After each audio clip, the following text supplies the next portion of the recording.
Okay. Well, hello everyone again. This is Valencia Stovall, and we welcome you to WCEG Talk Radio. And I am waiting so I can be able to share my screen. And you are tuned in to our second show for the new season, which will be an exciting episode on issues and answers with yours truly, Honorable Valencia Stovall. And today is Monday, October the 7th. You're listening for the next hour to WCEG Network. We are the Worldwide Community Empowerment Group, where we speak life into the community. You can log on to WCEG Talk Radio, watch us live on Smart TV, on the Roku cable channel, YouTube, Facebook, and LinkedIn. Subscribe free to our YouTube channel, WCEG Network. Like us on Facebook and Instagram. Connect with us on LinkedIn, TikTok, and Threads. Download our free WCEG mobile apps, Alexa, play, and you can tell Alexa, play WCEG Talk Radio. Listen to WCEG on any of our 12 podcast distribution platforms. Now, I must give you this disclaimer. The topics and opinions of those of the show hosts and guests and not of WCEG Network. Thank you for your continued support. Last episode, like I said, a recap, we discussed if it's better to be loyal to a political party or loyal to the voters and the people. We have a general election that's going to be November the 5th. So make sure you research your candidates and don't just vote because a person has a D or R by their name, but vote because they align their issues closest to what you value and what's important to you. There are certain issues that are not party issues, but these issues are people issues. So the topic today is emergency preparedness. The need to be prepared in a time of emergencies is more urgent than ever before. And you see what's going on with now we have Hurricane Milton that's starting down in Florida, the Gulf of Mexico, that's going to be working its way back, probably up to this way. We had Hurricane Helene, or Helen, might be Helene, last week that caused a lot of devastation, and not only because of weather, but you can have emergencies that happen in your community because of overbuilding, sometimes too much development, and we don't have a strong enough infrastructure. So our guest today, Ms. Regina Breed, the CEO of RB Consulting, is going to join us and share her expertise on emergency preparedness. And we're going to also chat about her company, RB Consulting, on the other aspects of when she's not dealing with emergency preparedness and getting people prepared. So welcome, Miss Regina Breed, to Issues and Answers. And so tell us a little bit about RB Consulting, how I got started, the services and the products that you provide. Okay, welcome everyone. Thank you so much, Valencia, for having me this afternoon. It has been wonderful to be a part of your vision, and so I thank you for including me in your conversation today. RB Consulting is a company that I've created where we have sustainability in your personal and professional lives. So say, for instance, you have a company and we figure out where you're leaving monies on the table, where you can best move your resources around so you can have the best business possible. And that kind of blossomed into preparedness. And because I'm a prepper girl, it was just natural for me to move on into how you get prepared in your office. One of the things that is the highest insurance for companies is that you are not prepared for whatever happens, and you have employees at your job.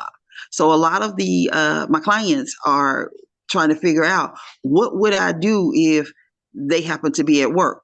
Because a lot of us know that you live in Georgia with tornadoes. What happens? How much of that am I responsible for when something happens at my job? Somebody falls, it's iced over. What do I do if my employees happen to get stuck at work? Do I have situations where if the building blows up or rain or the tornado, have systems in place so that I can continue working, satellite, whatever. So that's one of the things that we do. We go in and we look at your infrastructure and your business and your personal life, and we figure out where you got potholes, and we fill them so that you'll be prepared for whatever happens. That's pretty much it in a nutshell. Well, thank you. Yeah, that's definitely needed. Even when you think about what just happened with the plant in, I think it was what, Rockdale, that Yes, whole situation. And yes, yeah, they were yes, telling people, close your windows, turn off the air conditioning. So I'm yes, thinking, if I'm sitting in the house and it's hot outside, because still in Georgia summer weather, yes. supposed to breathe or get some air if it's only the internal air that's going to be, So circulating around. So I couldn't, understand that part. okay, what you would do is you would cut off your external, so you would cut off the air condition, and you would have to employ ceiling fans and box fans in your home to circulate that air. You would close off your vents and tape your vents up so that that air that would not be able to come into the house through the outside, the air conditioning. So you have to be prepared. You got to have box fans and Right. ceiling fans. So that's how the people in Rockdale, until you really can't go outside. So for a lot of people who have gardens, they're trashed for the rest of the season. Mhm. You can't, you have to still have your mask prepared. You still have to understand it. However air can get in your house, then that means those chemicals can get in your house. And a lot of times those chemicals, when they said, well, we don't know what's in the plant. What do you mean you don't know what's in the plant? That the CDC had to come in and step in and say, you need to tell us, because we're getting plumes of purple and green and gray and orange smoke. We need to know what's causing that smoke. We know black smoke, gray smoke, that's things burning, but the other colors were chemicals. And so they found out it was a lot of chlorophyll and a lot of other things. If you have bronchitis and asthma, those things will affect you. So when they said cut off all your air, that's what they meant. Cut it all off, close the vents, and now you're in the house hot. So you have to have box fans and your ceiling fans to circulate air. Yeah, Mm, that's being prepared. So who has box fans sitting around the house and you have an air conditioner? right. You don't be like, that's from way back when. Because I remember when we were little, we'll put that box fan in the window, and Yes. sometimes we'll go be making noises and thinking we can sing. Yeah, you're singing it. Yes, but once Yes. we got those ceiling fans, like, we don't need that box fan. Well, How need, the heat warm. and yeah, and then once you got an AC unit, you definitely didn't need the box fan. But Right. you need units of air, and you also need to be able to cool off and heat up. So you need heaters that will plug in. If something happens and you still have electricity, but your gas is off, your house is going to freeze. So you need heaters. So you need box fans and heaters. And these are the kind of things that we teach you in the preparedness classes that we have. What do you do in the case of? One of the things that we say is preparedness is not from a place of fear, it's from a place of foresight. You Okay. cannot determine what's going to happen, but you can be prepared for when the bottom falls out. Right. You can be prepared or you not be prepared. Like Helena didn't ask anybody, was it okay if they came, and was it okay if I came down your street? She didn't. She came down the street and she took the whole house, the street, everything else with it. And so, Right. are you prepared? Did you have a to go bag? Did you have a bug out bag? Did you bug in? See, some people bugged in, some people bugged out. The minute you leave your house, you have now become a refugee. If you don't Mm, have another location to go to, you're officially a refugee. And the process in which they process you through the system is the same one they process refugees. And that is crazy. And wow. that is crazy. And so when they say, you have to evacuate, where am I going? If you have older people that you are responsible for, and you have a hover round, the electric, what are you going to do when the motor charges out? They're like 200-300 pounds. Do you have another means of moving your elderly? Do you have medicine? Do you have a dog? What are you going to do with Scruffy?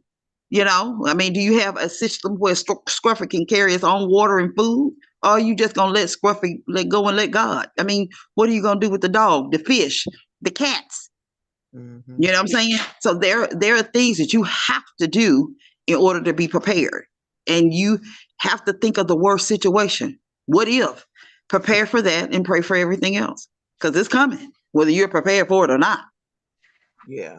And a It's lot of coming. times, it ends up coming at the very last minute. So, Right. so take me from if someone, individual or family say, "Hey, Miss Regina, I heard you on WCG Issues and Answers with Honorable Stovall, and we would like to get your assistance with utilizing RB Consulting." What are some of the things that maybe that how would you take them through the whole process? Well, when we do the pre-interview, we talk about how much money do you have to spend, right? That's a big concern. I can't make it till Friday. You want me to start getting prepared? Yeah, because it's coming whether you have one thing laid up or not. So the first thing we do is how much money do you have or how much can you invest in this system? And a lot of times is nothing. So then we do an inventory check of your home, right? You get a box. We have checklists that we give you, and you start going through your house and figure out. I got this, I have that, I have candles, I have lighters, I have matches, I have this, I have extra socks, I have this. And so you start with what you have, right? That's the first thing. Start with what you have. Then once you figure out, okay, I need this, you have to then allocate so much from a budget, right? So I had one lady, she said, I don't have a budget, I don't have a job. It was during COVID. And I said, okay, well, let's get your pantry together, because you have to eat and you're bugging in your house. Right. So she was getting food from multiple pantries. She needed the pantry, but everything in the box, she didn't particularly eat. And I told her, I said, okay, let me explain to you how this works. The things in the box that you don't particularly eat, you can use them one or two ways. You can use them to barter with somebody else, Mhm. or they can be emergency food that you will have because you're not going to eat it. And so she was like, okay. And she said, I don't like black beans. You hadn't got hungry enough yet. You know what I'm Right. saying? You ain't got hungry enough yet. My biggest thing that I tell everybody, stock what you like to eat. Right. Start there. If your family doesn't eat black beans and my family doesn't eat pinto beans, switch. If your Mhm. family doesn't eat brown rice and my family eats white rice, let's switch. So that's the first thing. Barter with people who you are friends and family with so that you can get closest to what you have. And so then we work on the list. Like first thing you need to have is water, right? You need to have at least a 24 pack. Now, this is for just 3 days, 72 hours. So you need to have at least one water, the 32 ounce, the 32 bottles of water. You need Mhm. to have at least one of those for everybody in your house, right? So you need to have a water filtration system. What if you could not use the bottled water and you had to go out to the creek? Ew, who wants to drink creek water? You Right. do, right? So you need to have a water filtering system. So a lot of times the cheapest one, you can go to Walmart and they're called life straws. They're about this long, maybe 12 to 14 inches long. And there's a filtering system inside of the straw. You take it out, stick it, and it filters the water that you drink, right? Oh, We okay. teach you, yeah, yeah, and they're called life straws and they fit right in the backpack. And so you need a life straw. Something else you need is fire starters, right? So most of us did pass, we failed Boy Scout and Girl Scouts 101 with the sticks and Right. the making, they make it look real easy on television. It's not easy starting a fire from two sticks. Mhm. It's not easy. So you need fire starters, candles. Let me tell you a cheap one. Go to the Dollar Tree and Mhm. those lights that you sit along and you trim your driveway with, those are Mhm. solar. They're $1.25 each, and sometimes you can get them three for whatever at the Dollar Tree and Family Dollar. And you put them outside. And every evening you bring them inside and they illuminate your house without candles. And they're rechargeable. You stick them back outside, put them in a box. See, that's a way of having sustainable and renewable lights and fire. Matches you need. When you clean out your lint from your dryer Yeah. and the paper towels, cut those paper towels into sections about this big, right? Stuff Mhm. them with the lint And what happens is when you get a spark, if you happen to have wood or whatever, you get a spark, you set that paper towel and lint on fire, and it will become combustible, and you'll have it'll help you start your fire. These are some of the things we teach. Lint is free. Everybody washes Yeah. clothes. You can make lint. Lint is free. Just put it in a Ziploc bag. You know, Vaseline. If you happen to be sitting somewhere, dip your matches in Vaseline and put them. You know how everybody has those medicine bottles when you go into Publix or Kroger and you get your medicine. Peel off the label and put Okay. your matches inside there, right? And the little flint that you strike, tape it to the inside of the top. Now you have a waterproof bottle. If you go to Walmart or Target or somewhere else, waterproof matches are like $15. Wow. You just made your own waterproof with a prescription bottle and some matches from the Dollar Tree. You see what I'm saying? You just have to think differently. And so first aid, when you buy first aid kits and you spend $95 on a first aid kit, it tells you you're so excited, you feel so proud of yourself. I have 955 items in my first aid kit. Well, let me tell you a secret. They are counting every Band-Aid. They're counting every cotton ball. So all those you pay $800 for that kit. All you have is cotton balls, 5 Q-tips, 72 Band-Aids that's not a size that anybody wears. You know what I'm saying? Every glove. So you got 6 pair of gloves. They count each glove. That's how you get the 800-piece set for $9,000. Make your own. Anything can be a first aid kit. Anything. A tackle box, a shoe box, a baby wipe container. You know, when you go traveling, and you have where you put all your condiments, your toothbrush and all of that. That's a perfect container for first aid. It's a perfect container. And so you get a box that says first aid and you start putting Band-Aids in it. You start putting eye wash in it. Everything that you do needs to be specialized to your family. Yeah. Right? It needs to be specialized to your family. If it's just a husband and a wife, those things need to be specialized. If you have eye wash needs to be in there, Tylenol needs to be in there, Band-Aids needs to be in there, first aid ointment needs to be in there. But if you have a kid who has asthma, you need to have your pump in there. You know what I'm saying? So those things need to be in there. Sleep equipment. You need to figure out what are we going to do if we have to sleep outside of our home? Here we go, back at the Dollar Tree. Shower curtains. Perfect. They're tarps. You can use them to cover up. You can use them to lay them on the ground. You know what I'm saying? They're water penetrable. So you get you a couple of shower curtains and put them in there. You know, and sometimes they have those little blow up pillows like you at the airport. If you can get those in your bag, that's great. But you need to think about sleep equipment. If it's cold, you need to have those little Malar blankets. They look like aluminum foil that you cover them up. You need to have those, and sometimes those go down to 8 to 15 degrees. Just the little ones from Dollar Tree. You need to have ponchos. Okay, so we're at home and everything is off. You need to have a stove and a grill. And if you have a grill, because some people don't have the propane and all of that other stuff, we can't afford it. You can't afford charcoal. Keep charcoal. Don't keep charcoal, lighters, and wood things.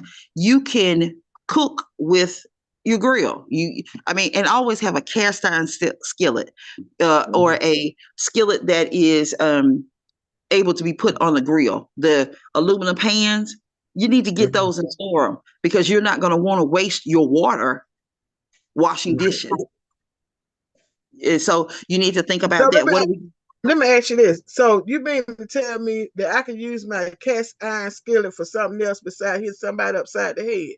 Most definitely is a weapon. And so if you're a prepper, let me get you excited. That's not only a weapon. You know, if you had to fend somebody off and you don't have anything, that cast iron skillet is a weapon of mass destruction. So you can use it to cook with, you can use it to protect yourself with, you can boil water with it, put it on the grill, you can put it directly on a fire. So you need to at least have one cast iron skillet because you can use it for knocking somebody upside the head if they invade your space and also frying the tortillas. You can do that. Absolutely. And so it's like, say for instance, you have food that you need to cook. One of the things that we were talking about is the guy was saying his power went out. And I said, okay. He said, but we had a grill and we made breakfast and everybody was, laughing that they made breakfast and eggs and everything on the grill. I said, what did you do with the bacon dripping? He said, I threw it away. I said, why did you throw it away? It is all you had to do was put a popsicle stick in it, right? And now you can burn that bacon dripping as a candle. Oh, wow. You know what I'm saying? And So if you don't have any, I'm I listening. would never even thought of that. That somebody said they've used their skillet in their fireplace when the power was out for days during the snowstorm. Yes. And because they were totally electric. Yes. Yes. You need to keep at least one. And it needs to be tempered. You don't need to get it from Walmart and keep it in the box. You need to get it out and you need to, cook it and baste with it and so it'll be ready to go. Even if you don't use it a lot, just make sure it stays ready and oiled so that you will be able to use it proficiently in those situations. So you can use it on the grill, you can use it on the propane, you can use it on the fire. If you had to make a fire outside, you can use it outside. If you had to make one in the fireplace, it goes everywhere. These cute new Teflon pots, they can't handle the fire. They can handle heat, but they can't handle the fire. And so that's two different wears on the metal. Everything can't handle an open flame. Like if you got, Martha Stewart or Rachel Ray or something like that, you can't put that on an open fire because of the Teflon, the non-stick coating. But you can put grandma's skillet, make sure you have food, dry goods, things in your house that you can eat because you are going to get so sick of beans and rice.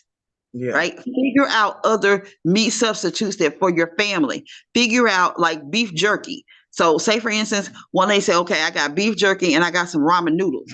I said, oh, you got a meal. So what you do is you cut up the beef jerky, right? And you make your ramen noodles like you would normally do, but you put the beef jerky inside of the water as it boils. It flavors it and it softens it. And so now you have meat inside of your noodles. Everybody's like, spam. I know a lot of people don't eat spam, but if you get hungry, spam is great. Spam and sardines and potted meat and tuna and chicken. Those things are essential because you need to keep up your caloric intake, right? So you can't just sneaky snack. You need to get some fruit cocktail in the jar, in the can. If your family don't like fruit cocktail, get some mandarin oranges or something because you're gonna need something else. You're gonna need a little flavor. Some of the fruit by the mile. You got to think about all of the different ways that you're gonna have to take care of your family. You're gonna need a radio because if we have certain issues and your cell phones are out, there's no towers available. They're all gone because Hurricane Helena knocked them all out. Right. You're going to have a way to communicate or figure out what's going on. So either a solar powered radio or one that you crank for power. And you can get those on Amazon for $8 or $10. Right. And so you need a fixed blade knife, not one of them cute, you pop it out. No, you need one. Now's not the time to be cute. You need a whole fixed blade knife. It doesn't have. It can be under 3 inch, about that big, right? But you need a fixed blade knife so that because you're going to be cutting and digging and sawing and protection. Again, you need it to have one means you don't have any. You need to double and triple everything you have. Okay, so you need duct tape. You can duct tape if you get a major cut. Oh my God, I cut my arm. You can hold that together. When the bleeding stops, you can duct tape that if you don't have any Band-Aids. Wow. Who knew? You know what I'm saying? Right. You put across somebody's mouth, keep them quiet. and that and you may have to do that. If you have children, everybody needs to have a backpack. Like, for instance, you at the end of the year and they got a fairly new backpack in January or February, use that backpack. You don't have to go out and buy a new backpack. Use that as long as it don't have any holes at the bottom and the zipper zips. Use that backpack in every kid's backpack, it should be a change of clothing. Because what if something happens in the middle of the night? I said, me and my kids, we had a fire, and it was at 6:40 in the morning in the middle of December, the first week in December. I had a go bag for everybody and one for myself, right? And so when that happens, we grab the go bag because everything in the go bag, because think about it, my girls had pajamas. Luckily, my daughter's best friend was right down the street. And so they stayed at her house. But what if we were standing outside waiting on the ambulance? It's 7 o'clock and it was like 5 degrees. We were in December, first week in December, and it was 5 degrees outside at that hour of the morning. And they had on their pajamas, but I had things in the go bag. Right, I changed them over. They had water, they had shoes, they had hats, they had gloves, they had a hoodies. You know what I'm saying? They had a hoodie, so they were not, because you may be stuck in the element, and you need to be prepared.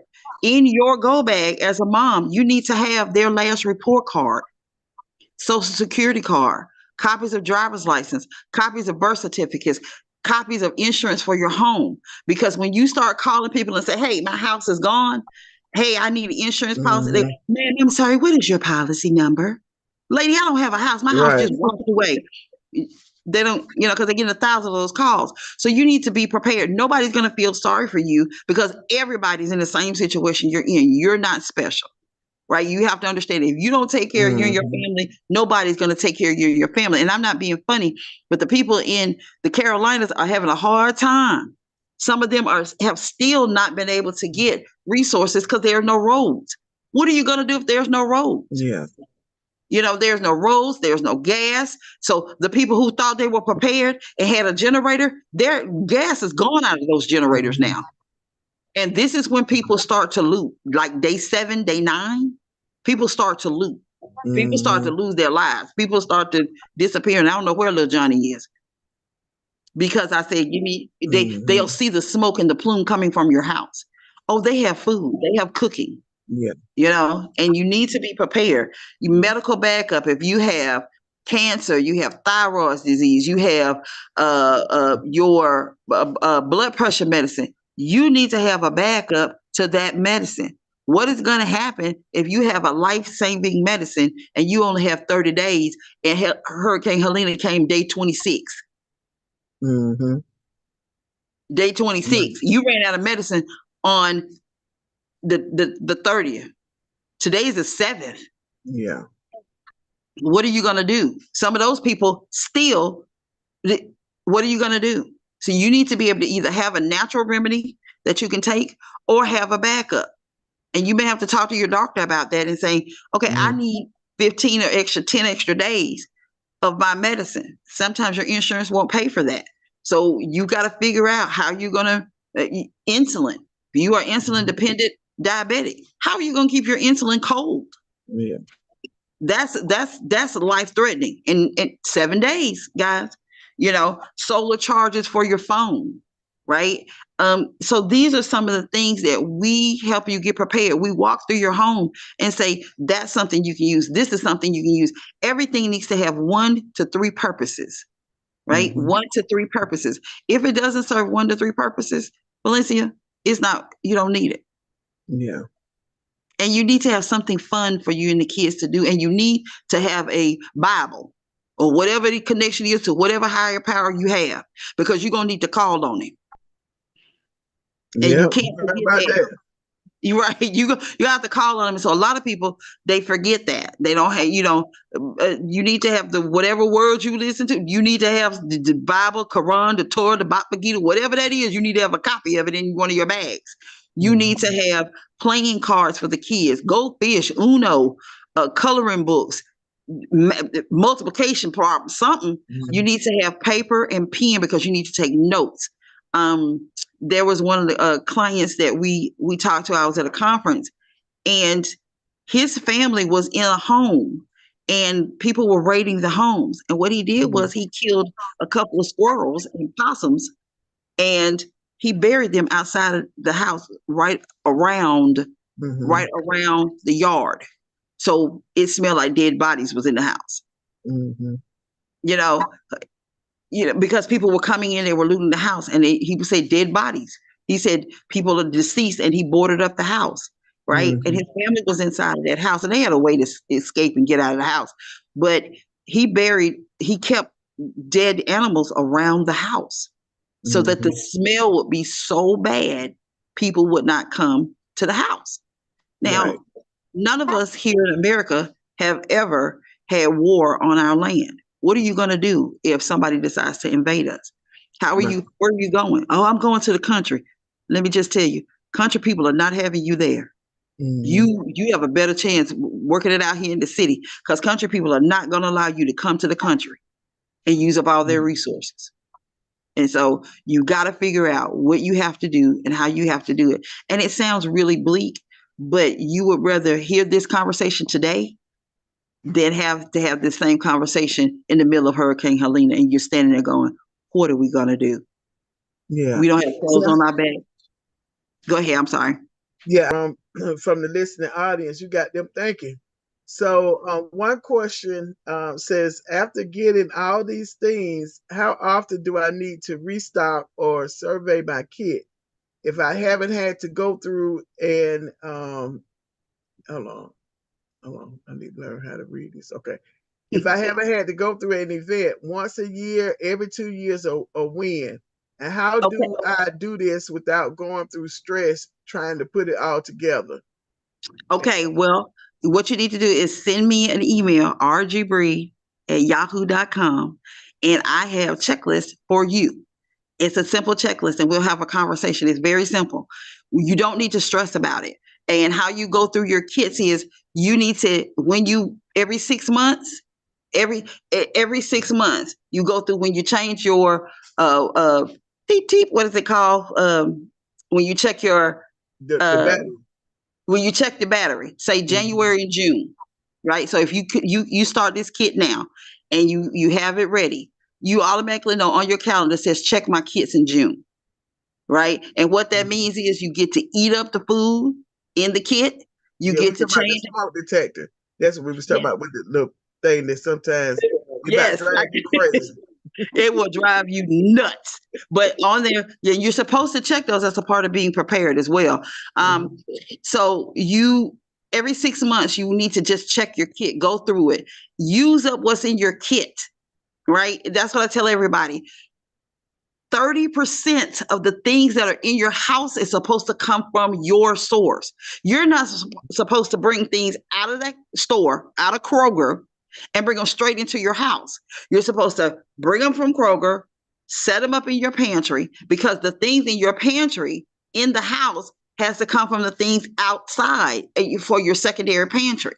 So you stock up everything in the house, and then when you bring the things in from the grocery store, they go into your pantry. They do not come in the house. That means you are living for the day.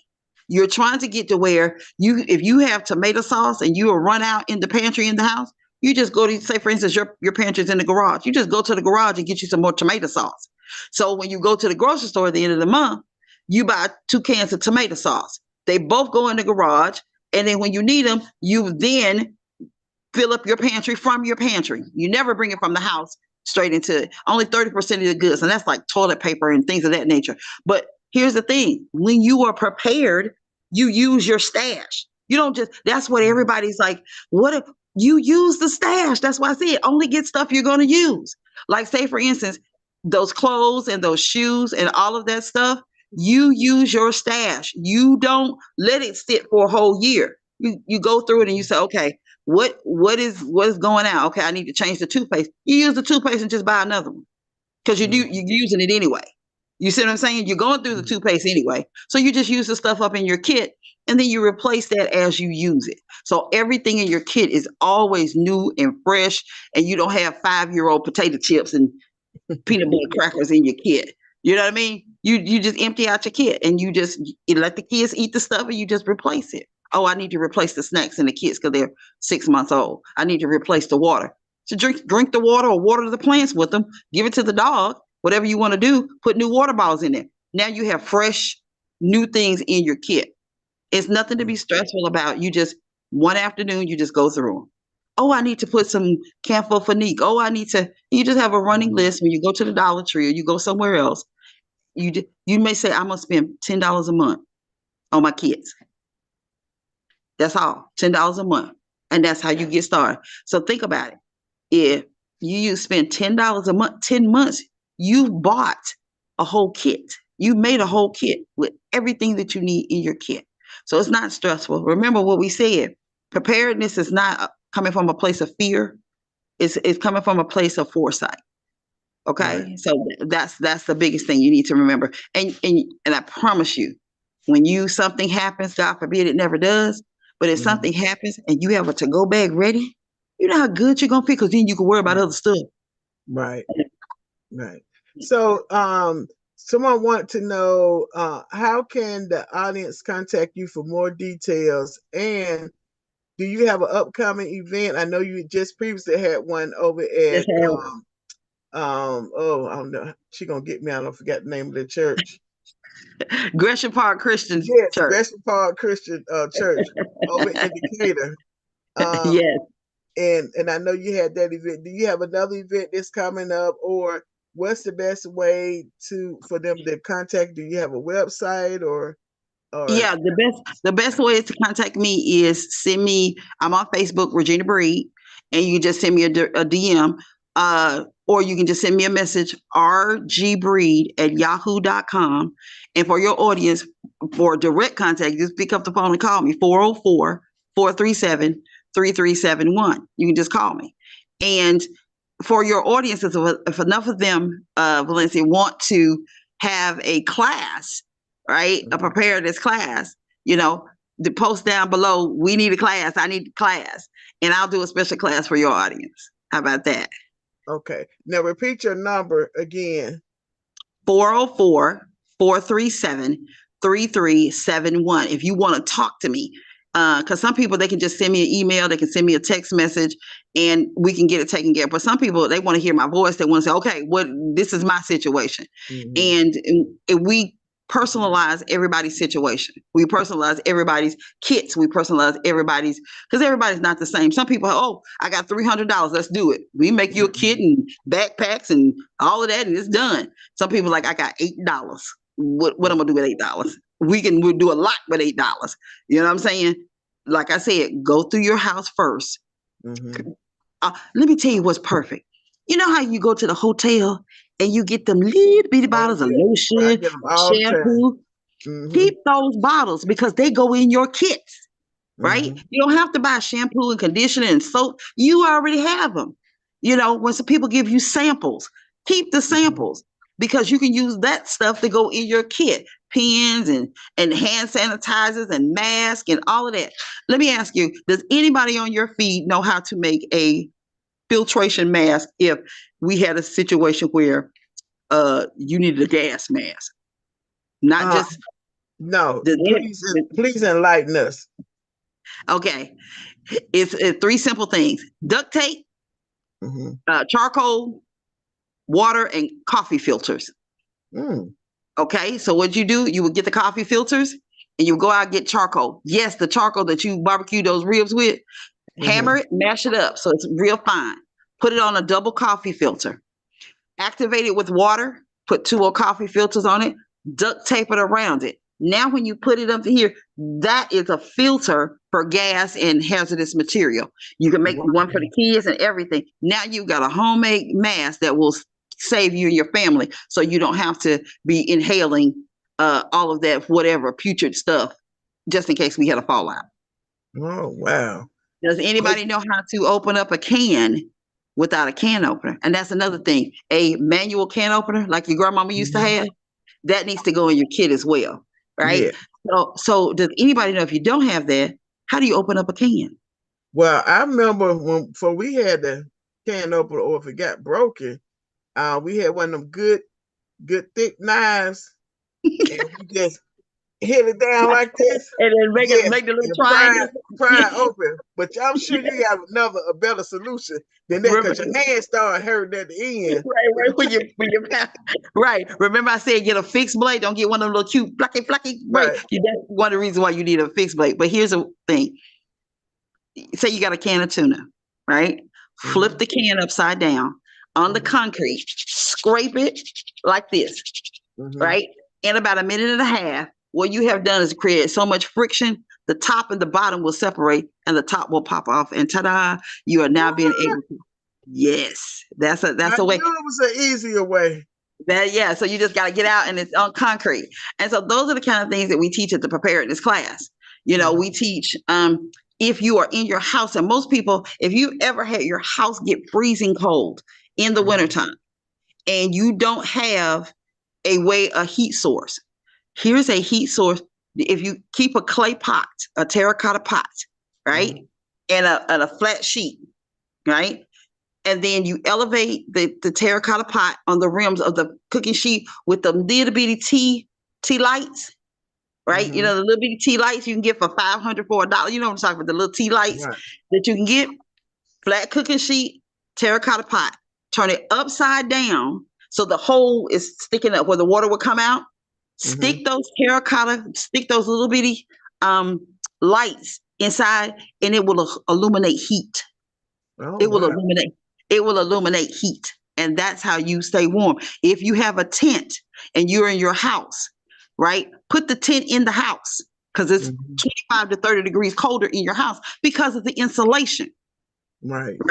So sometimes you'll be like, it feels better outside than it does in the house because the house is cold. So if you have a tent, put the tent in the house and everybody gets in the tent. That way all of your body heat. If you don't have a tent, pick a room. Everybody pick a room and everybody get in the room and stay in that one room. You put a towel under the door, put sheets and things over with the duct tape over the windows to hold in all of that heat. Okay. So you got to figure out what works in my house. How am I going to stay hot and how am I going to stay cold? Right? Because your house can get, again, that insulation is not your friend in an emergency situation because your house can get to 117 degrees. The average home can get up to 117 degrees. You all are passed out in that house. So you got to figure out the old church lady fans.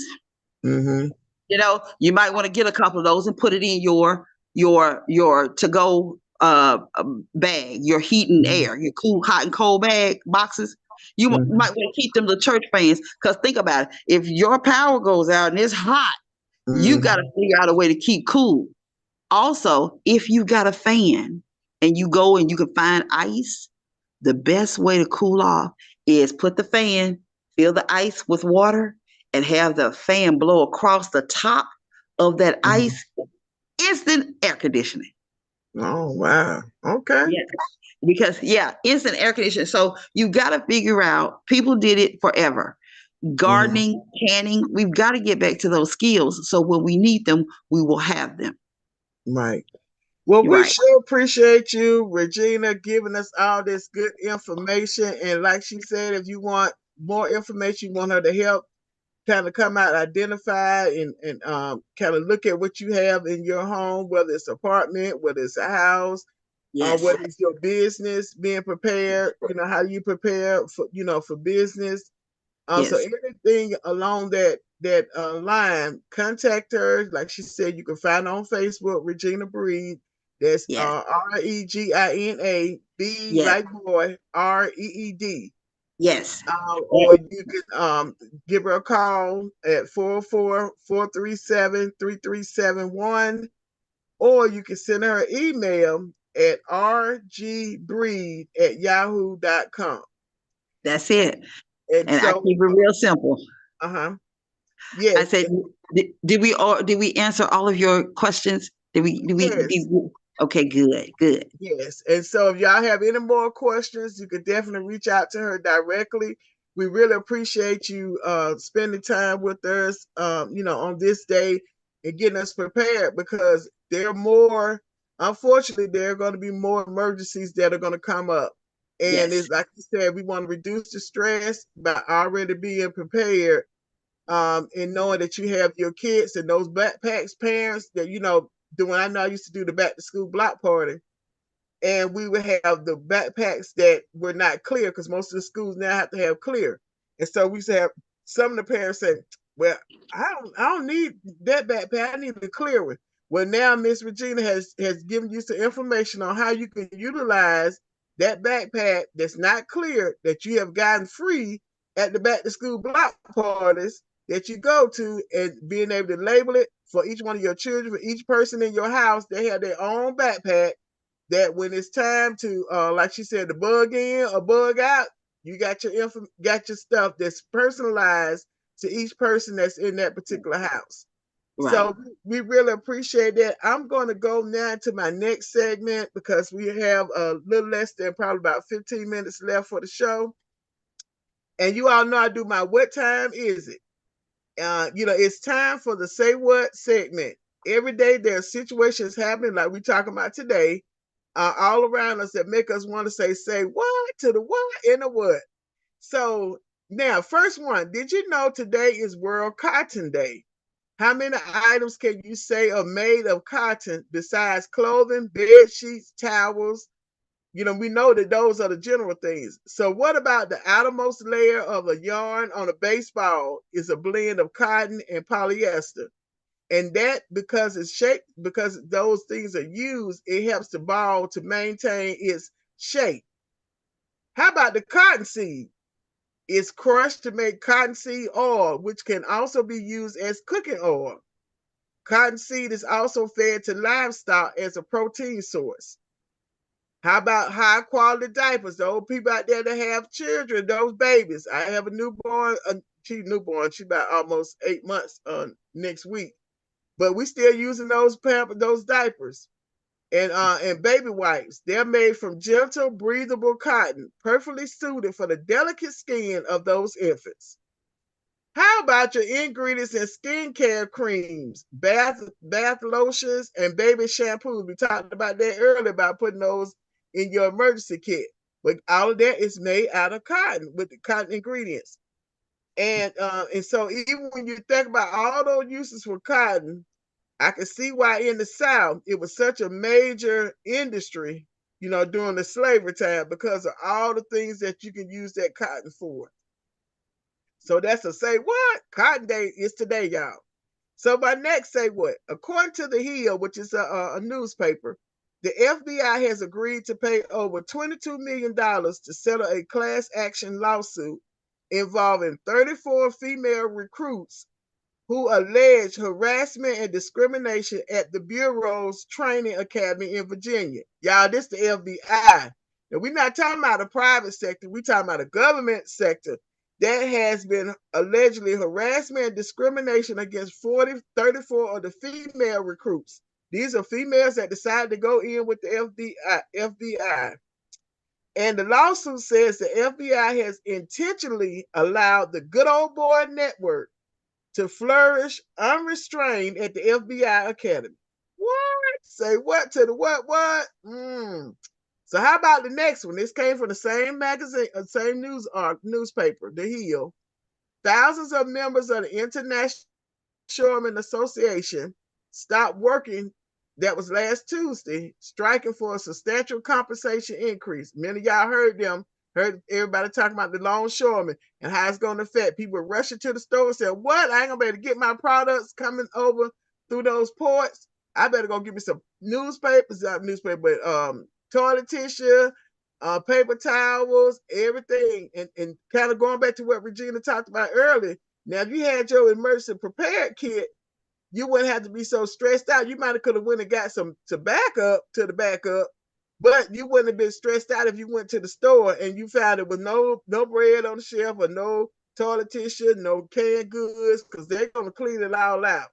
So that's another thing when you start talking about, you think about these strikes that are going on, like the longshoremen, and it's good that they were able to work it out. But did you know that the negotiations with the Maritime Alliance, which is an alliance of companies that operate East and Gulf Coast ports, that the union was rejecting their offer initially. The labor and business experts told The Hill that the strike could cost as much as $5 billion per day. $5 billion per day. Wow. So now, and also that President Biden could have been forced to invoke the 1947 Labor Management Relations Act, which is known as the Taft-Hartley. This act works when the president declares a national economic emergency. setting off a legal process in which the existing unionized workforce, the people that's working as longshoremen, can be ordered to go back to work while these negotiations continue. If the workers refuse to go back, they can legally be replaced under U.S. labor law. So for those who are not familiar with how the unions work, the unions are the ones that kind of protect the employment of the workers, that you can't just be fired without going through the due process. But had they not been able to negotiate this with the union and the Maritime Alliance, then the president could have been forced to invoke this Labor Relations Act to force those workers to go to work. And if they refused, they wouldn't have had no guarantee for keeping their jobs. So it would have been a whole uproar. So, but on last Thursday, they came into agreement to extend the talks to January the 15th to negotiate other outstanding matters. And some of the things that the longshoreman was asking for was an increase in their pay, because they said that during COVID and even after that, that these companies, these maritime companies, have garnered millions and millions of dollars that they have been able to earn, and they haven't passed it down to the workers. But this would have affected 45,000 dock workers from Maine to Texas. But they will return to work, including about 2,500 that was here in Georgia. So that's to say what to the what. Now, if y'all remember, I'm just going to take this, and I got about one more say what, and then do my announcements. But you remember during COVID, where President Trump had invoked the using the oh my goodness, my mind went blank, where it was a special law that because we were in a state of emergency, almost like, even though it wasn't wartime, but it allowed those manufacturers to be able to manufacture the COVID material that we needed. So they were able to go in and do the ventilators, they were able to do the mask and all of that. But with him being able to, so it's kind of similar to that. That whenever we get into a situation here in America, and we're in an emergency situation, there can be certain rules that are invoked in order for the betterment of the citizens and the people that are residing here. So I just want to throw that out there. That's a say what to the what? Yes. So my last say what. This is according to the Liberty magazine. Faith groups rallied to support a Rastafarian prisoner in Louisiana. So it's a guy named Damon Landers who was in prison in Louisiana, and he's a Rastafarian. And the officials violated his religious freedom rights because he's a Nazarite whose vow requires him to leave his hair untrimmed. So in prison, when you go to prison, they got to cut your hair. He said, no, that's against my religion. You can't trim my hair. It's got to grow. You think about it in biblical times with Jesus and all of those during that time, they were Nazarites, so they couldn't cut their hair. You remember Samson? Not what Samson said, Delilah, yeah.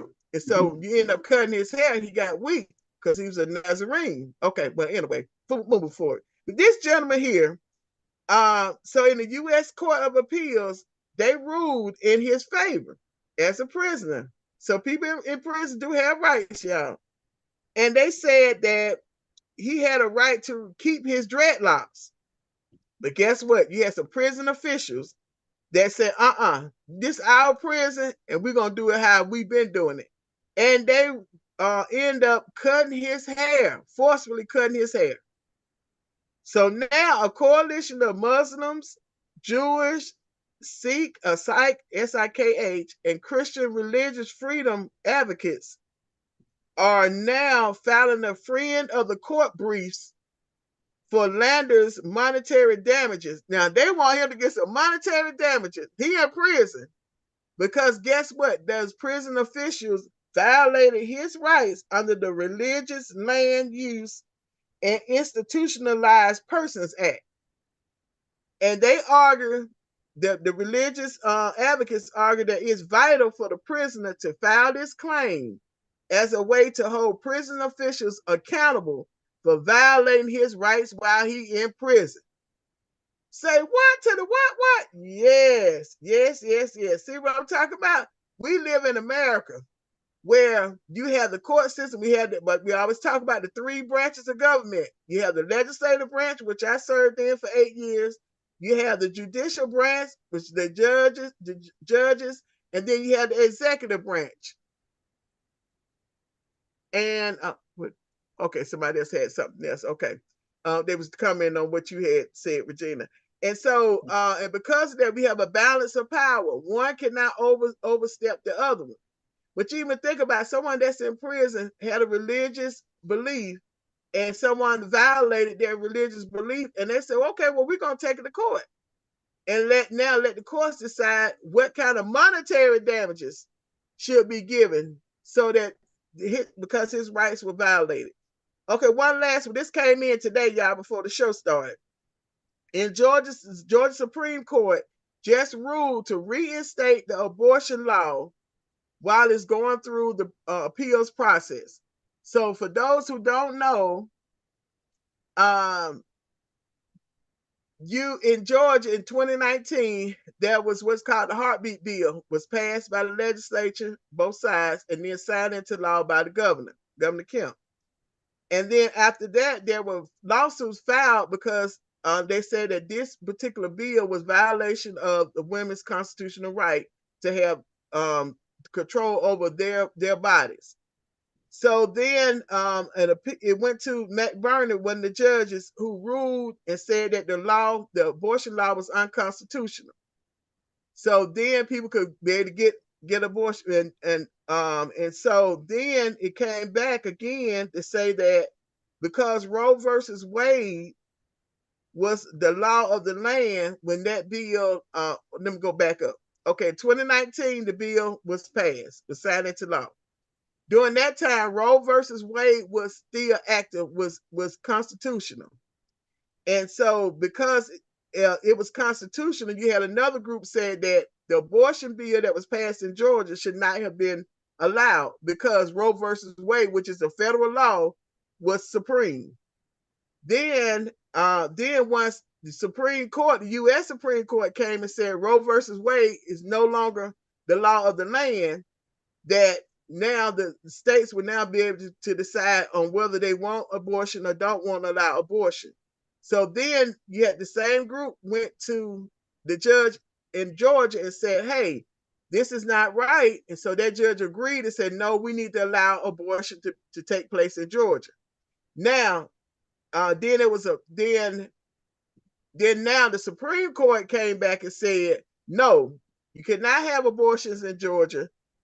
And it has to be like this until the appeals process goes all the way through. So y'all, it's so confused. You like, do you or do you not? And at the end of the day, who's determining what's right for that particular woman and what can happen? And if you don't have certain things in place, programs in place to be able to help when those decisions have to be made, who's at the end of that decision? So, so that's going to be an ongoing thing. So that's to say what to the what. That just came in hot off the press. I read that in the AJC before the show started. So I wanted to throw that in with you all. Now, my announcement, because I probably have about 5 minutes left, I think. Shout out to the Clayton County Council PTA's President Tisha Lawrence for hosting their fall training, which I got a chance to share some PTA tips, and to Georgia PTA District 7 Director Arvis Walker on her new role as the new district director. She'll have several counties that'll be up under her as district director. And for those who don't know, my family is a strong PTA supporter. We've been all past PTA presidents of the elementary, middle, and high school that my dad started off with all our elementary and high school. And then my older sister, was the PTA president at Benteen that we all attended. And then my next sister, my younger sister, was PTA president, our PTA president. And then I went on to be PTA president at my son's middle school. Regina said she's been a part of the PTA family as well. So it's a great leadership. It provides great leadership training for free, besides your time you got to put in. but it's great. And even if you want to go PTOs, it does not matter. As long as you are coming together to support what's going on in your child's school, and it makes a difference. Believe me, it makes a difference being involved in your child's school. And so, it's that time again for the 2 awards program that are very dear to my heart. Nominations for the ML King Jr. Advisory Council. Their 5 awards will begin October the 15th through October 15th through November the 15th. So y'all be checking in on my Facebook live, not live, but Facebook social media platforms for that particular link.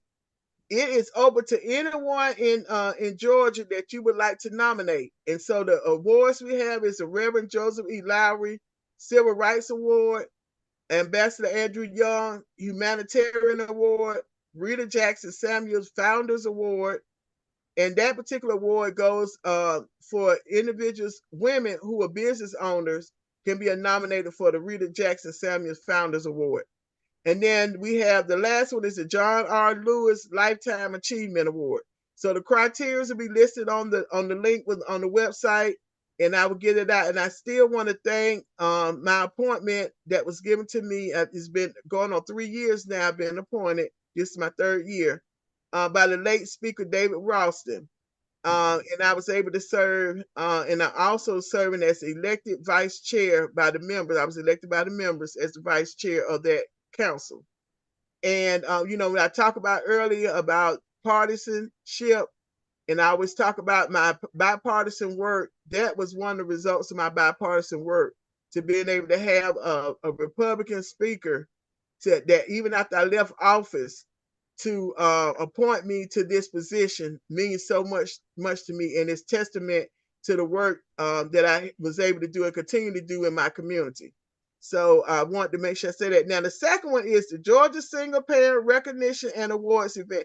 Yay! So did you know that House Resolution 279 was signed into law May of 2018 by Governor Nathan Deal that allows and designates March the 21st of every year to be Georgia Single Parent Day in the state of Georgia. Yay! I wish I had some hand clap. Yeah. And so this particular bill we've been doing since 2019 is recognizing single parents, male and female, who have doing an outstanding job in raising his or her children. So we're going to be starting that nomination process. It's going to start October the 26th through December the 14th, and it's open to anyone in Georgia. Now, they have to live in Georgia. They have to live in Georgia now. And you got to consider them to be an upright citizen. We don't want to be nominating somebody. We see them on the news next time after that. We're going to be upset with you as a nominator.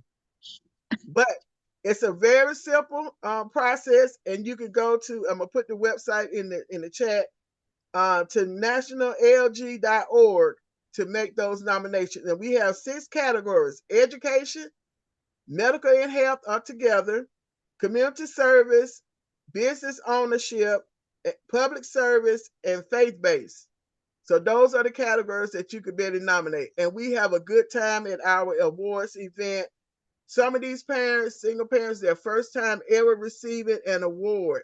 They have even been able to nominate, have people come from out of town to come and see them receive that award. It's always very, very touching. We love it. I appreciate Beverly Brewster, the founder and executive director of National Leadership Group, and all the committee members, and even Tom Macbeth with Real Parents.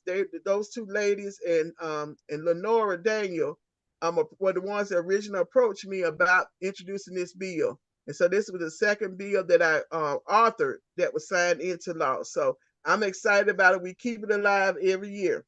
And if you want to be a part of the Georgia Single Parent Coalition, we have a membership drive that's going on. It's only $35 for the whole year. And we have different workshops that we have, other information that we give out. So go to that same website to be able to get that information. All right. I've been asked over and over again. I mentioned this. I got 1 minute left. We're doing good, y'all. I asked over and again, when will I begin my policy series talking about inside tips on how policies are developed and implemented, and how you can be active in what you want to do. with changing policies. So mark your calendar for the iTip, and it's iTip Policy Masterclass. It's going to kick off on Thursday, November the 14th from 7 to 8:30 p.m. And we're going to do it for 6 sessions. We're going to run it from November all the way to February. So you are going to even get to go down to the Capitol and see firsthand. And I'm going to break it down to you. This is what's going on. So you'll be able to know what's going on, how everything happens. And yes, there is a fee for those services. But be on the lookout. iTip means independent thinkers in policy. And so we're not geared towards any particular party. We don't care if you're Democrat, if you're Republican, independent, non-specific. It does not matter. If you want to know how policies are formed in the state of Georgia, and this could even be on the national level, because what we're talking about is in general. Some things are specific for certain states, but it does not matter. If you want to know, we want to give you the information. So make sure you're paying attention to my social media platforms when I start putting the information out there for the application. And the information, it's going, like I said, starts off November the 14th. But guess what, y'all? Time has caught us. And all good things, I know, Regina, I know I'm frowned up too. All good things must come to an end temporarily. We will be back on Monday, October the 21st at 4 o'clock p.m. from a special location. I'm not even going to tell y'all what this location is going to be, but it's going to be special. Have you ever wondered what life is like to live on another continent? That's all I'm going to tell y'all. But we're excited. October the 21st. You don't want to miss this show. It's going with new topics and exciting guests with issues and answers. The goal of our issues and answers with yours truly, Honorable Stovall, is to educate you on those things you might not think about unless you're in a situation to be concerned. And that's what we do here. So thank you all for joining us. Thank you again, Regina Breed, for joining us and giving us that good information about the emergency preparedness. You all can follow on her social media platform, Regina Breed, and we gave some information. Go back through the comment section on this particular post to contact her, or you can contact me directly, contact@gostovall.com. Thank you again. You all have a blessed, stay safe, and have a blessed rest of your afternoon. Thank you.